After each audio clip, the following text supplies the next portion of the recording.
What's going on, everyone? So another special video for you guys. Man, you guys have been so good to me. Dude, my arms look so dark, my hands do. And that's really good. I've been tanning, so I'm glad my hands are looking dark finally. One thing I've been thinking about, you guys might be looking at this title, be like, yo, you've made this video 300,000 times. Well, the one thing I've been thinking about is, surprisingly, I haven't made it for these specific phones. I made them for another phone set, actually, the iPhone 6s and the iPhone 6s Plus. And I actually claimed that those phones were the best priced phones that you could buy at the time. But times have really changed now since the iPhone 10s and the iPhone 10s Max and the iPhone 10R were released. And the iPhone 6s actually kind of went out of business, the iPhone SE as well. Apple totally took those out of the marketplace, so you can't buy those at the Apple Store, which is no secret. That's been out for, we've known that for months now. But after putting a lot more research into it, I haven't really, talked about the best iPhones for the price anymore in a while, and I kind of attribute that to the fact that the iPhone 6s and the iPhone 6s Plus were probably at the time the best priced iPhones because I was looking at the used prices. But I do have to understand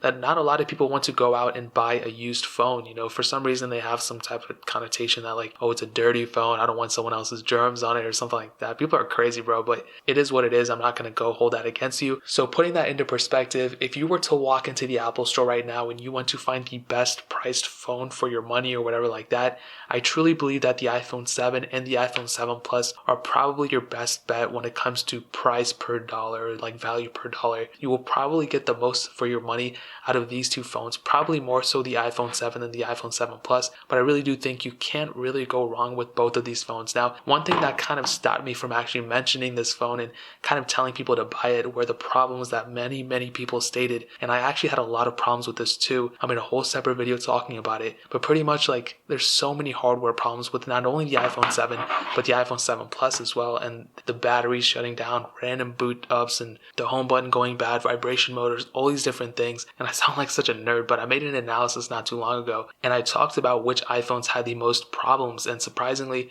the iPhone 7 and the iPhone 7 Plus were on that list. They were actually the number one iPhones that had the most problems, and I don't even know which one was it. I think the iPhone 6 was second, but these two phones when combined beat up all these other iPhones combined too. So the 6 Plus, 6s Plus 7, whatever, all the regular variants and the Plus variants combined, these two were the ones that had the most problems, which is insane. I don't really know what to attribute that to, because if you think about it, I figured like the older phones would have more problems because the iPhone 6 and the 6 Plus are not only older, but they actually sold way more too. So I figured those would have a lot more complaints, but they actually didn't, which was surprising. But the thing is, I think a lot of those problems have been fixed now, and the fact that if you were to actually go into the Apple Store and buy it, I don't think a lot of these problems would affect you straight out of the box. So I don't think you have to really worry about that. So if we're talking about brand new phones, these two are the best phones you could buy for the price. So right now the iPhone 7 is actually for $449 and the iPhone 7 Plus is actually for $569. How they come up with these prices, I don't even know. And I'll be honest, those prices are kind of expensive for me too. I could probably find an iPhone 7 for like around $200 and an iPhone 7 Plus for around $300 in the used market. But like I said, this video is for people who don't want to buy used, so I completely understand. So if you're already planning on buying these two, then go for it 100%. Like I said, you can't really go wrong. These are the cheapest iPhones that Apple sells right now in their Apple Store. So like I said, these things are definitely not the best or the fastest phones at the Apple Store. They're definitely still noticeably, a little laggy here and there. My iPhone 7 does have an aftermarket screen. It's fast enough for me. I definitely think that the iPhone 6s is pretty decent still. So the iPhone 7 is just a little bit even faster than that. And I've really had no problems with it besides the hardware problems that I stated before. But a lot of those things have been fixed. I've had some battery problems with this too. For a device that I've been, testing software on and doing all these tests with and everything, it's been holding up pretty well. And I think that's like pretty decent for the iPhone 7. I like the iPhone 7 a lot. But the iPhone 7 Plus, in my opinion, is a whole different level. Believe it or not, I actually had the iPhone 7 Plus as a main phone for a while, and I definitely liked it. I used it every day. I still think that the 7 Plus was probably one of the best iPhones I own. I think the 6s Plus probably had the biggest impact on me because that was the first phone with 2 gigs of RAM that I owned. Well, the first iPhone that I owned with 2 gigs of RAM. But the iPhone 7 Plus actually takes it up a notch, and this one actually has 3 gigs of RAM, which is still extremely fast. And really, I think 2 gigs of RAM is perfectly fine on a device, but when you boot that up to 3, that's a whole different level. If you're planning on doing any gaming or anything like that, I probably should have wiped the screen off. all the gaming, everything like that is going to be perfectly fine. I just died. You're not going to run into any like speed problems or anything like that. At least you shouldn't.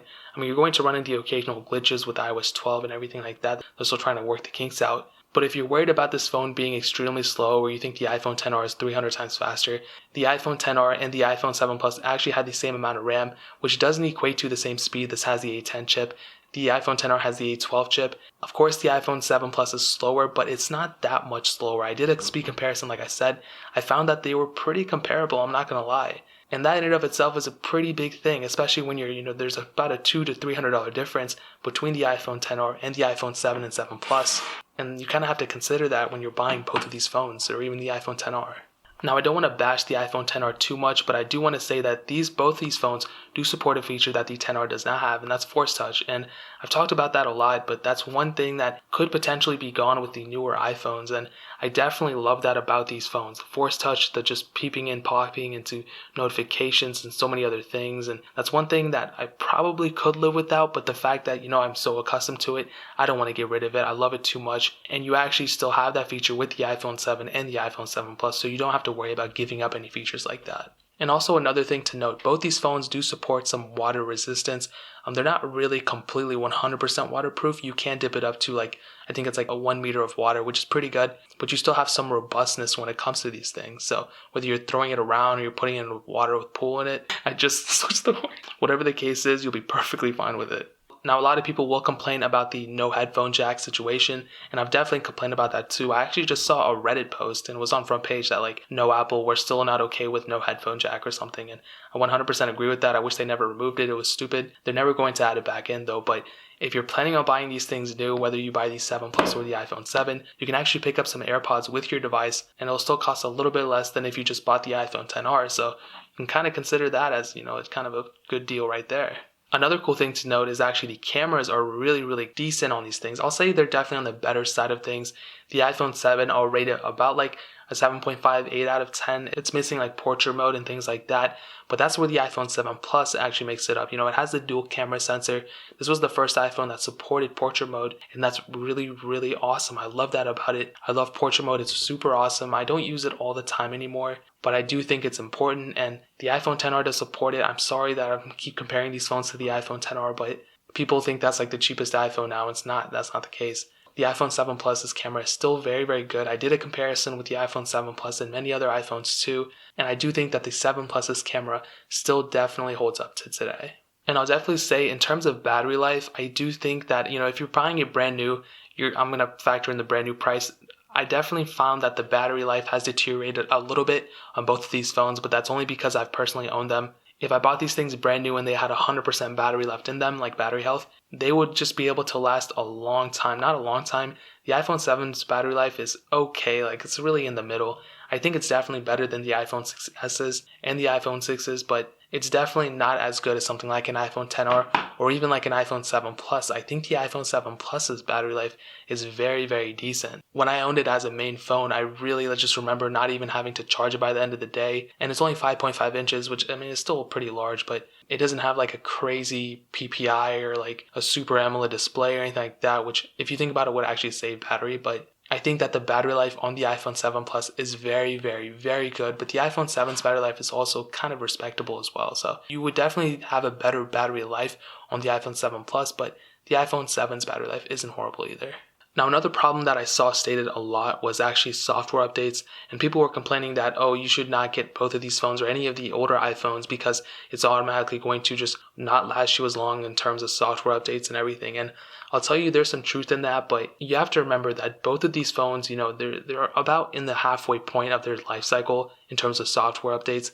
So both these phones are going to get iOS 12, all of it. It's going to get all of iOS 13, and it's most likely 100% going to get all of iOS 14. And from there, we're going to see whether it's going to continue further or whether it's going to stop at iOS 14. There is a chance it could go further. I doubt it, but we're kind of early to say. So if I had to put a number on it, I would say iOS 14 is probably where it's going to end off, which is still, we're talking years and years. You probably won't even have to worry about it. You'll probably not even remember my videos anymore after 3 years from now. So I'll definitely say that's a decent thing right there, and you still have a long time before these phones are outdated in terms of software. Some other people are going to state, well, the newer software is going to only be focused more on the gestures and bezel-less designs like the iPhone 10s, the 10s and things. And there's some truth in that, but I don't think Apple is going to totally forget about their home button design. This is the thing that made them famous. It's on more iPhones than it's not, so I don't think they're going to completely forget about these devices. Probably when the iPhone 8 and 8 Plus are there left, they're probably going to chill out on the features and stuff to kind of make people update, but by then most people will have already updated to the bezel-less design. And one of my favorite things that the iPhone 7 and 7 Plus both have is the home button and Touch ID. And that's something that I like Face ID 100%, but I definitely like Touch ID a lot better. I think it's way more convenient. I don't have to, rearrange my usage of the phone. I can just lay my phone on a desk and just click the home button and just be able to unlock the phone that way instead of constantly lifting up the phone to my face. And I know I sound like a whiny little baby. I just hate using calories to lift up my phone. It's completely pointless. But it is what it is. And I guess if you lift up your phone a couple more times a day, you could probably lose some weight. So I'll try to run a study on that. So to end it off, I do think that the iPhone 7 and 7 Plus are probably the best priced iPhones you can get right now. So they're not the best iPhones. They're still kind of expensive if you think about it. But if you had to buy a new iPhone and you just want the best one for the price, you cannot go wrong with an iPhone 7 or an iPhone 7 Plus, especially when you consider that they're still under warranty as soon as you buy it. I think you have about a year. So if anything goes wrong, just come in there, swap it out. You can even buy Apple Care on it. So if you need to buy a brand new phone for some reason, the iPhone 7 and 7 Plus are great options. But if you want to buy a used phone, if you can even consider it, I would definitely recommend going into maybe buying an iPhone 10 or even an iPhone 8 Plus. Those things will do you a lot better. Or even a used iPhone 10R. Those things are pretty cheap. Well, cheaper now. They're still pretty expensive. But really, you can't go wrong with both of these. And that's pretty much where I'm going to end this video. If you guys have any questions or anything like that, leave it down in the comment section below, guys. I cannot wait for 2019. So many dope videos are going to happen. And I still have a couple more dope videos that are going to drop before 2019. So hit that like button so it'll motivate me more. But definitely hit that subscribe button. Every single subscriber we get really does count. So it'll mean so much if you guys could hit that. Also, check out the other links down in the description as well. My Twitter, my Instagram, my second channel. All those links are linked down below. I would really appreciate if you guys could check that out. But more importantly than everything else, I love every single one of you guys. Hopefully I'll catch you guys in the next video. Peace out till then.